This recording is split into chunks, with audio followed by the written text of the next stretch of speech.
Cuadernos de conversaciones. Cuadernos de conversaciones. Cuadernos de conversaciones. Una graduación resume años de esfuerzo, de exámenes, de trasnochar y de ilusiones, condensados en solo unos pocos segundos sobre el escenario tras escuchar tu nombre. ¡Qué momentazo!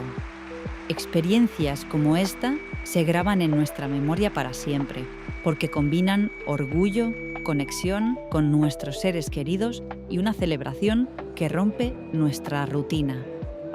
¿Te has preguntado por qué recordamos con tanta claridad ese instante y, sin embargo, olvidamos el 99% de las clases, los exámenes, incluso hasta lo que hemos aprendido para llegar hasta ahí? Sí, claro, totalmente. Y precisamente en el cuaderno de hoy, de eso mismo vamos a conversar. Vamos a desentrañar la psicología detrás de los recuerdos basándonos en el libro The Power of Moments, que en España se titula Momentos Mágicos, de los hermanos Chip y Dan Heath. He de decir que es uno de mis libros favoritos y tiene una premisa muy reveladora. Solemos creer que los momentos que nos definen son productos del destino o de la suerte, intervenciones divinas que no podemos controlar. Pero la realidad es que no tenemos que esperar a que esos momentos nos ocurran. Podemos ser los autores de esos momentos. Nuestras vidas se miden en momentos y hoy vamos a aprender su estructura y, sobre todo, cómo construirlos. Así que, para entender cómo diseñar un momento, primero debemos entender cómo funciona nuestra memoria. Y los psicólogos tienen una respuesta que puede que te rompa la cabeza. Ponte el cinturón porque nos vamos a Disney World. Hombre, pues ya tocaba que me llevaras, ¿no? Me encanta. ¿Estás seguro? Imagina que nos piden que, estando en el parque, enviemos un mensaje de texto cada hora para que califiquemos nuestro nivel de felicidad del 1 al 10. A las 9 de la mañana entras en el parque y estás emocionadísimo. Un 8. A las 11 de la mañana sientes el subidón de la adrenalina.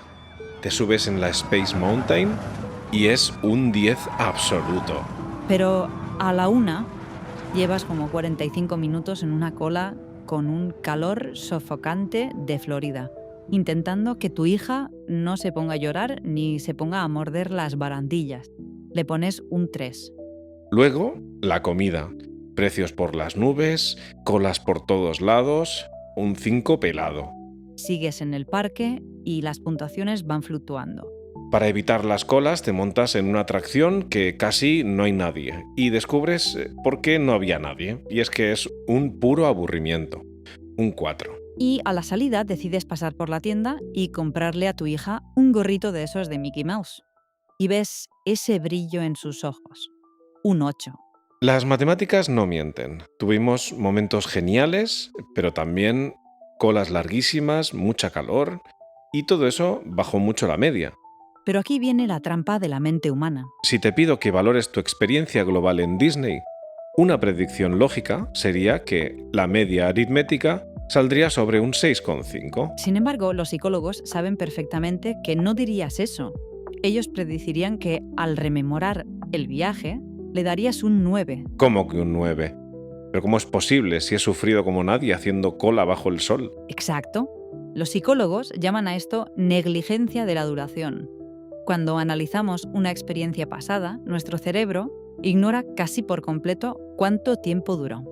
Al recordar, borramos la mayor parte de lo que ocurrió y nos enfocamos solo en unos pocos momentos concretos. O sea que el cerebro hace un corta y pega en la sala de edición y tira a la basura la hora entera que pasé asándome de calor en una fila. Exactamente. ¿Y qué escenas salva tu cerebro en este montaje final? Y aquí entra el segundo concepto, la regla del pico final. Los investigadores demuestran que valoramos nuestras experiencias basándonos casi exclusivamente en dos instantes cruciales: el mejor o el peor momento de la experiencia, El pico y el bache ¿Y cómo termina todo? El momento final. Todo lo demás tiende a desvanecerse. Claro, por eso al recordar el viaje a Disney, me olvido del aburrimiento en la atracción sin cola o del agobio de estar esperando bajo el sol. Tu recuerdo del día está moldeado por ese pico del 10 y ese final de 8. Lo que, en tu percepción general, es muchísimo más favorable que la media real minuto a minuto. Ignoramos la monotonía y recordamos los momentos emblemáticos. Mi cerebro ilumina como un foco gigante el subidón de la adrenalina del Space Mountain, que fue mi pico, y la tierna imagen al comprar las orejitas de ratón a la salida, que fue el final. Así es. Por eso, no promediamos nuestras vidas, las medimos en momentos. Oye, es una lección brutal. Nos enseña que para que la gente recuerde una experiencia como algo extraordinario, ya sea un viaje, una cena, un evento de empresa, una reunión, no necesitamos que cada minuto sea perfecto. Solo necesitamos garantizar que haya un pico espectacular y un final memorable. Y los autores descubrieron que esos momentos cumbre están hechos de 4 elementos clave. Elevación, revelación, orgullo y conexión. Así que vamos con el primero y, ya que estamos viajando, vámonos a Los Ángeles.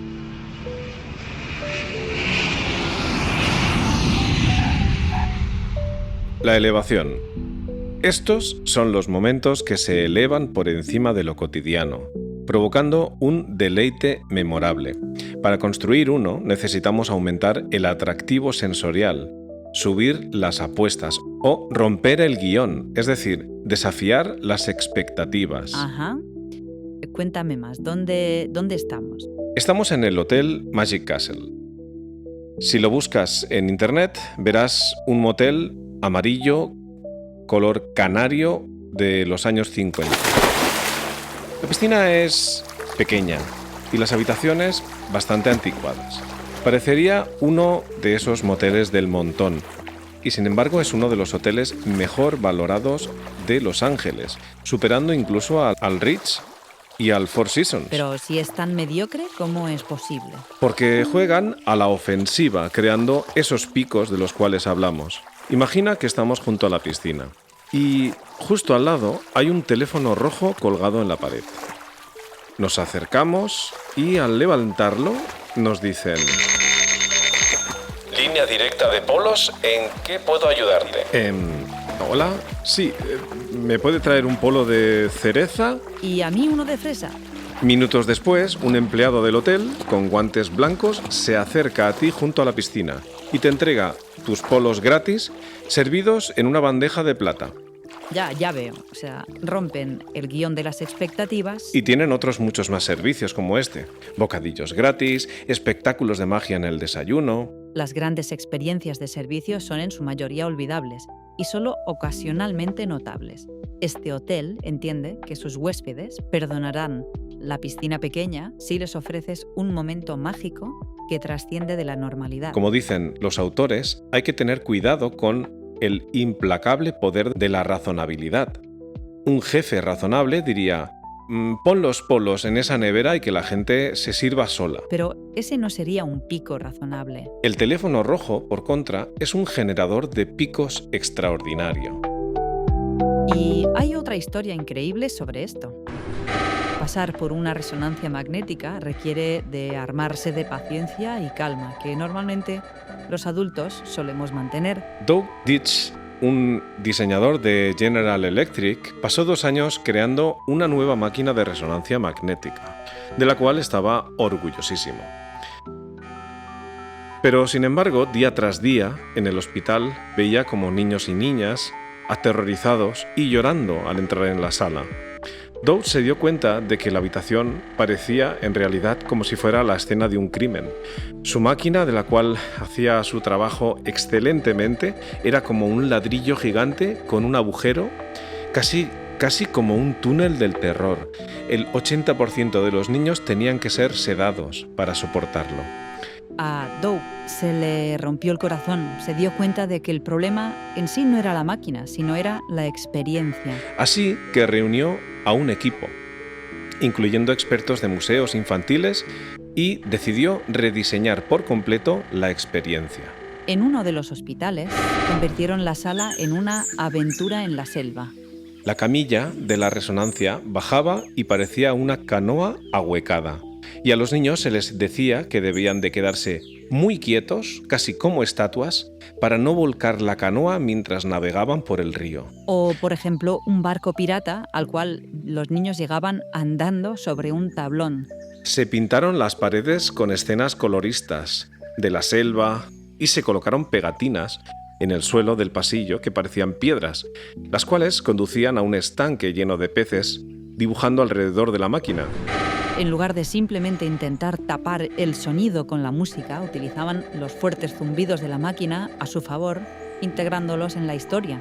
En una de las salas, llamada La Aventura en el Funicular, los niños recibían un billete al entrar y el personal les explicaba que la aventura iba a ser un poco ruidosa, tal y como ocurre en los funiculares reales de la ciudad. Y el resultado fue espectacular. La necesidad de sedación en niños en los hospitales cayó del 80% al 27%. Un día, Ditch vio a una niña salir de la prueba y tirarle de la camisa a su madre y preguntarle: Mamá, ¿podemos volver mañana? Y Ditch no podía evitar llorar. Había transformado el terror más profundo en pura diversión. Había transformado un hoyo oscuro, un bache increíble, en un momento cumbre de deleite. Los momentos de elevación son experiencias que se elevan por encima de la rutina. Y una de las mejores formas de lograrlo es romper el guión, es decir, desafiar nuestras expectativas. Piensa en lo que esperas cuando te vas de vacaciones a un hotel y tu hijo se deja olvidado su peluche favorito. Esto le pasó a Chris Harn. Volvió de Florida y su hijo no podía dormir sin su jirafa de peluche llamada Yoshi. Pero se había quedado en el Hotel Ritz y el padre, para intentar mitigar la situación, tuvo que mentirle y decirle que Yoshi se había quedado de vacaciones unos días más. Cuando el hotel llamó para decirle que se habían encontrado a Yoshi en la habitación, el padre les pidió un favor. Les dijo que si podían hacer una foto de la jirafa justo en la piscina para respaldar la mentira. ¿Y sabes lo que ocurrió? Días después, la jirafa llegó a casa junto a un álbum lleno de fotos. Había fotos de la jirafa Yoshi tomando el sol, conduciendo el carrito de golf y hasta recibiendo un masaje en el spa con rodajas de pepino en los ojos. Esto es romper el guión estratégicamente.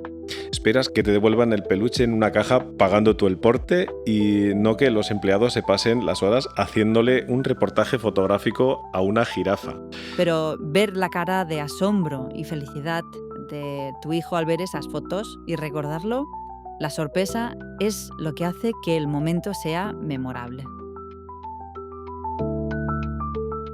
El segundo elemento es la revelación.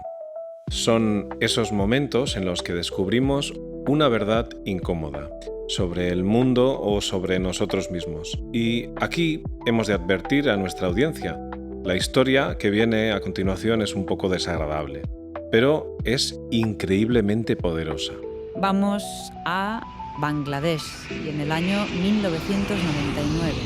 En esa época, organizaciones como WaterAid financiaban la construcción de letrinas en aldeas rurales para combatir la defecación al aire libre, una práctica que causaba enfermedades mortales como el cólera. Enviaron a un experto llamado el Dr. Kamal Kar a evaluar el proyecto. Las letrinas estaban bien construidas, pero Kamal descubrió que si caminaba detrás de las aldeas, siempre pisaba heces humanas. La gente seguía defecando al aire libre.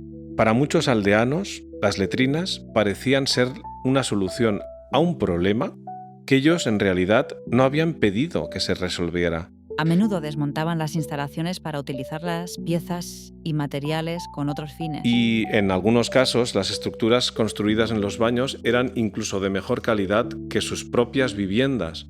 En uno de los proyectos, incluso los aldeanos se negaron en rotundo a usarlas y les explicaron a los trabajadores algo así como: ¿Estás seguro de que debo poner mierda en esta estructura?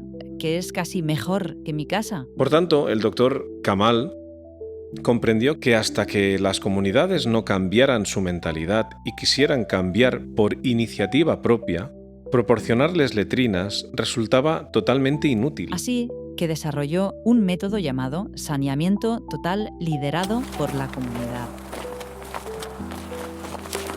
Buah, imagina la escena.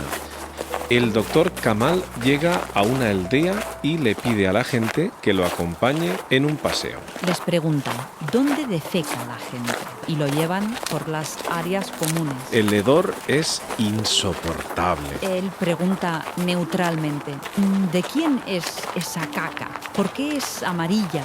¿Y esta por qué es marrón? La gente está avergonzada. Y luego los reúne a todos y les pide que dibujen un mapa de la aldea en el suelo.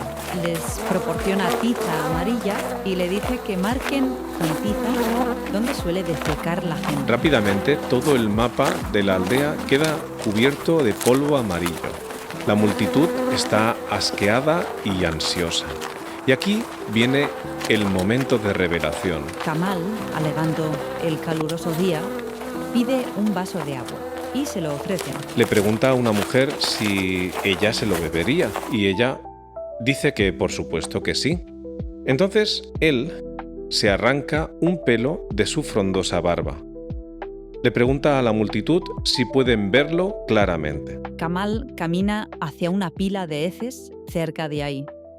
Sumerge su lustroso pelo de barba en una de las cacas y luego mete ese pelo sucio en el vaso de agua y lo agita. La gente empieza a murmurar. Le ofrece el vaso de agua a un aldeano y obviamente el hombre se niega. Van pasando el vaso y todos van rechazando.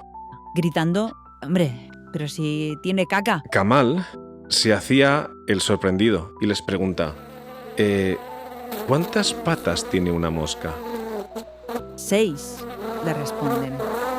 Y alega, ¿creen que las moscas recogen más o menos caca que mi pelo de barba? Pues seguramente más, dice la gente. Y entonces Kamal da el golpe final.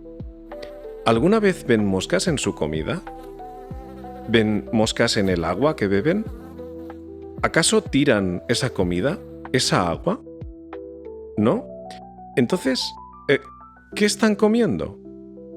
Se han estado comiendo la caca de los demás durante años. La tensión es insoportable. La verdad es ineludible. La repulsión, la vergüenza, se apodera del grupo. Ese mismo día, la propia aldea decide por sí misma que no pueden seguir viviendo así. Gracias a intervenciones como esta, la defecación en el aire libre en Bangladesh cayó de un 34% a solo el 1%. Lo brillante de esto es que Kamal no les dio un sermón sobre datos médicos, los hizo tropezar con la verdad.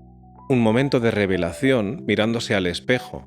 La gente no aprecia la solución hasta que experimenta el problema vividamente. Cuando condensas una visión clara en poco tiempo y permites que la audiencia la descubra por sí misma, cambias comportamientos para siempre. Totalmente. Y esto ocurre a todos los niveles, incluso en los gigantes tecnológicos. Viajemos al año 2011, a las oficinas de Microsoft. Scott Guthrie acababa de ser designado para liderar Microsoft Azure, la plataforma de servicios en la nube de la compañía. Guthrie se reunió con los clientes y descubrió una verdad incómoda. La tecnología de base de sus servicios en la nube era muy buena, pero usarla era otra historia. Era una auténtica pesadilla. Era incomprensible. Solo para configurar un servicio se necesitaban más de 10 pantallas y muchísima configuración. Guthrie sabía que tenía que convencer a sus jefes ejecutivos de que rediseñaran todo, pero si simplemente les daba un sermón... se pondrían a la defensiva. Así que Guthrie hizo una jugada maestra. Convocó a todos los directivos y arquitectos de software a una reunión externa que duraría 2 días. Pero en lugar de darles un discurso o preparar una presentación, les propuso un reto. Quiero que construyáis una aplicación utilizando nuestra plataforma exactamente como lo haría uno de nuestros clientes. Y el resultado fue un desastre absoluto. Algunos de los ejecutivos de más alto nivel ni siquiera podían averiguar cómo registrarse en su propio producto. Pasaron horas tropezando con funciones incomprensibles, larguísimas pantallas de configuración. Guthrie no tuvo que decirles: nuestro producto es una mierda. Creó una situación para que ellos mismos lo experimentaran y sufrieran en sus propias carnes. Al final del segundo día, los directivos, avergonzados y frustrados, ya habían elaborado el plan para reconstruir su nube por completo. Guthrie logró las 3 partes de la receta perfecta para tropezar con la verdad. Una percepción clara, 2 en un plazo corto de tiempo y 3 descubierta por los propios interesados. El momento eureka siempre debe producirse en la cabeza de tu audiencia.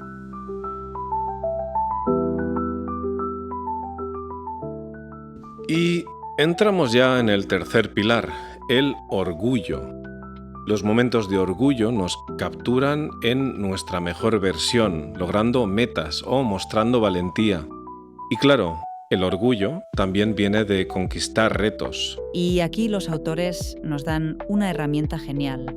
Para alcanzar nuestras metas largas y aburridas, tenemos que multiplicar los hitos.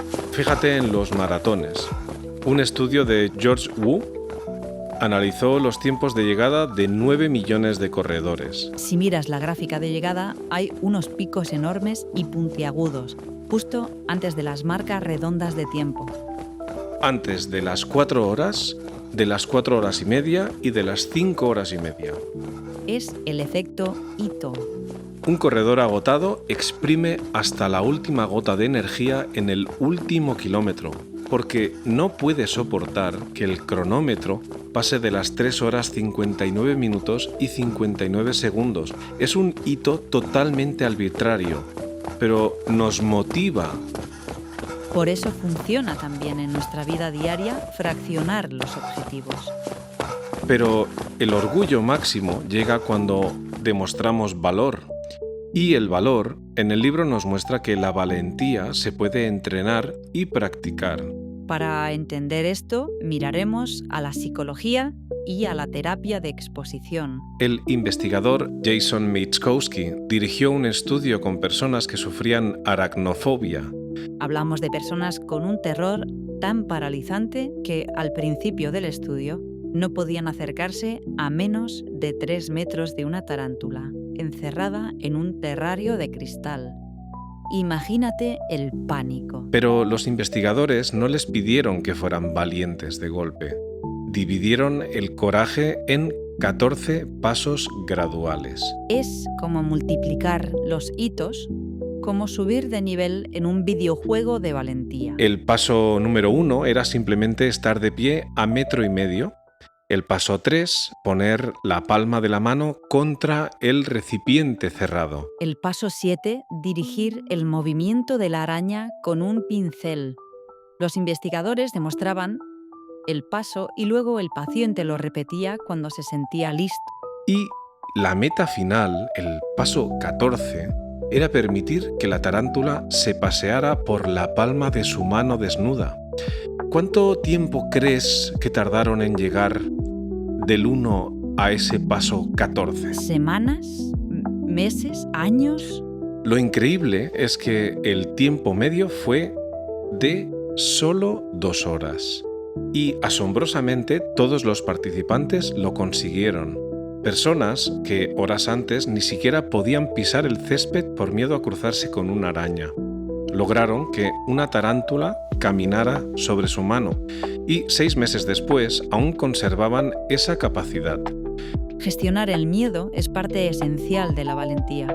Cuando preveemos cómo reaccionar ante el miedo y lo practicamos, en pasos pequeños estamos precargando una respuesta. Y así, cuando llegue el momento de la verdad, no nos congelamos y podemos actuar. Nuestro último pilar es la conexión. Los momentos más poderosos son sociales. Bodas, graduaciones, triunfos, se fortalecen porque los compartimos. Y para ilustrarlo, hablemos de la escuela primaria Stanton, en Washington, D.C. En 2010 era posiblemente la peor escuela del país.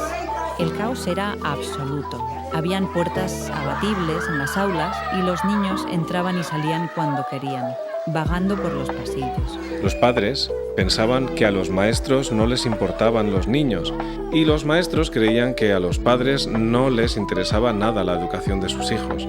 Había claramente un muro de desconfianza. Hubo más de 300 suspensiones escolares en un año. Desesperados, los directivos implementaron un programa de visitas a domicilio antes de empezar el siguiente año escolar, pero con una regla inquebrantable. Los profesores tenían prohibido llevar papeles o notas de comportamiento.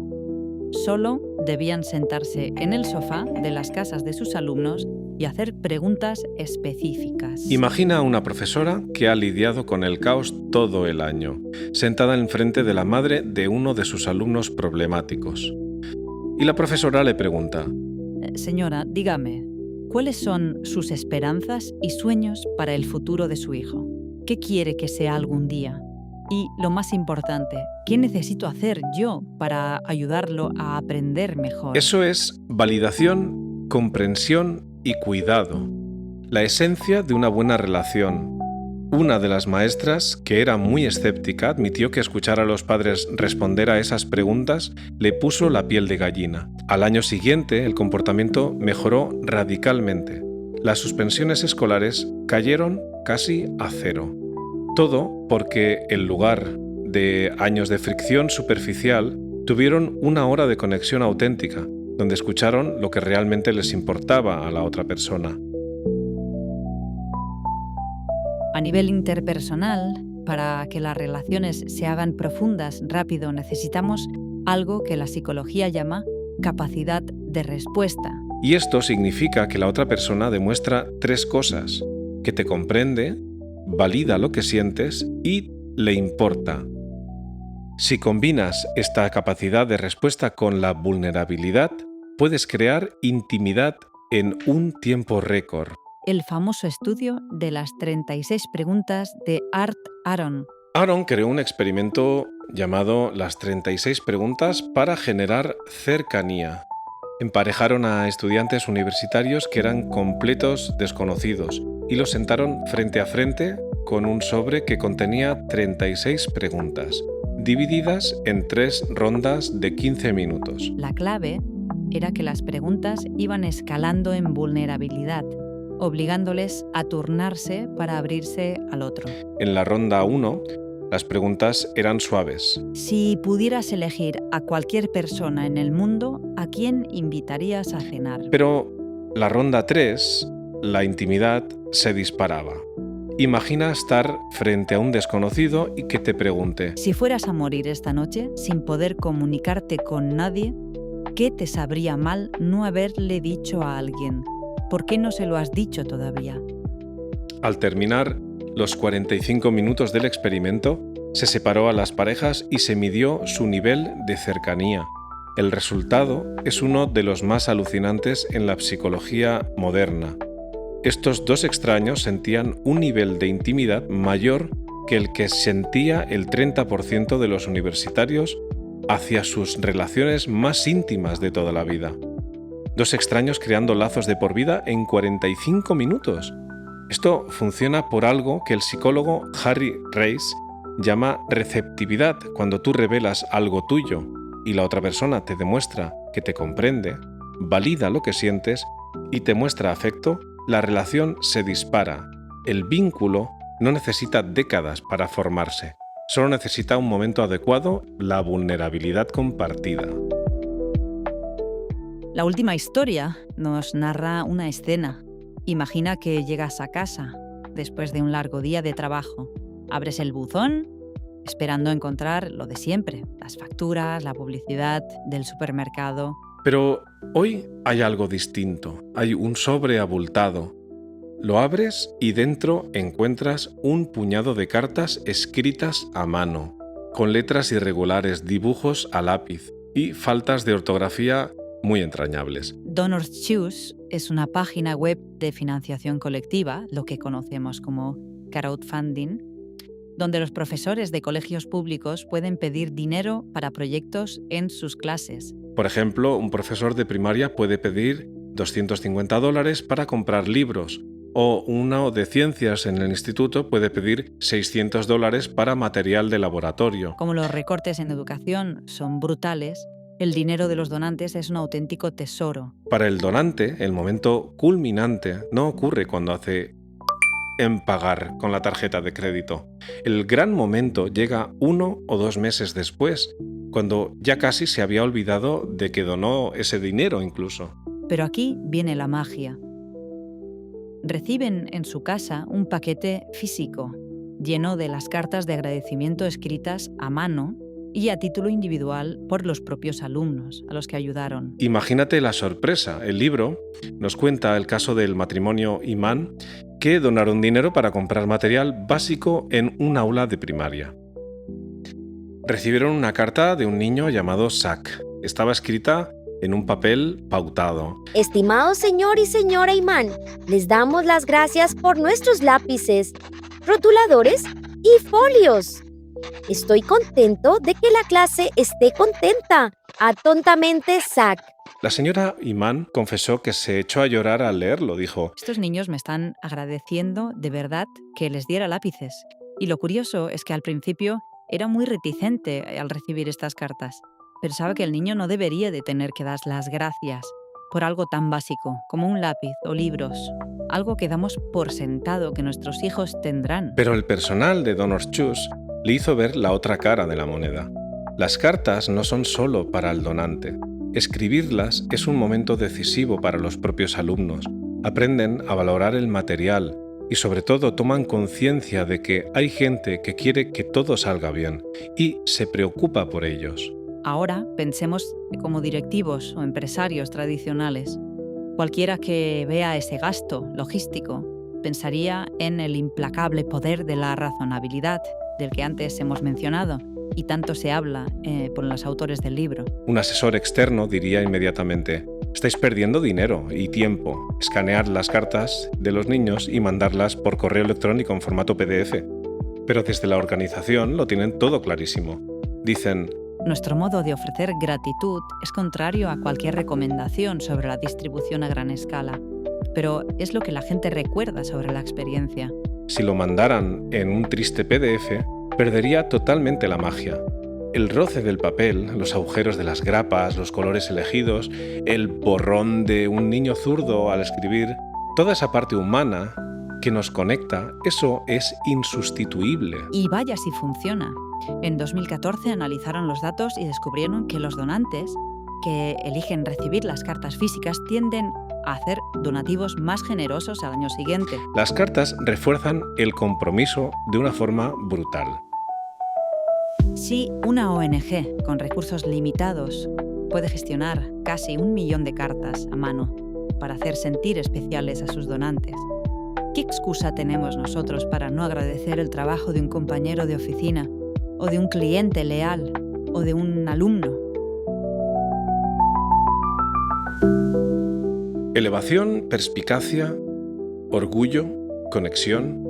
Hemos visto como un simple teléfono rojo en una piscina rompe el guión, o como un pelo sucio en un vaso de agua provoca una revelación que salva vidas. O cómo la valentía se puede entrenar paso a paso hasta dominar a una tarántula. Y como 36 preguntas pueden unir a 2 extraños para siempre. Bronnie Ware, una enfermera de cuidados paliativos, documentó los mayores arrepentimientos de las personas antes de morir. Y la gente no se arrepiente de no haber trabajado más. Se arrepiente de no haber tenido el valor de ser más fieles a sí mismos, de no haber expresado sus sentimientos. Y de no haberse permitido ser más felices en la vida. A veces trabajamos tan duro para quitar los problemas del camino que nos olvidamos de construir esos picos. Podemos resignarnos a que nuestros días sean llanos y olvidables, esperando que la suerte nos traiga un momento especial. A lo largo del capítulo de hoy hemos explorado cómo elevar nuestras experiencias, generar perspicacia, fomentar el orgullo y forjar la conexión Pero hay algo fundamental que no debemos olvidar. Casi todos esos momentos requieren que tomemos acción. Podemos tomar el control. ¿A quién puedes enviarle un mensaje de agradecimiento hoy para crear una conexión? ¿Qué pequeña regla puedes romper este fin de semana para crear una sorpresa en tu familia? Divide un proyecto gigantesco en pequeños hitos que puedas celebrar. Hazle una pregunta profunda a tu pareja esta noche. Conviértete en un arquitecto de tus propios recuerdos. Conviértete en un creador de momentos mágicos.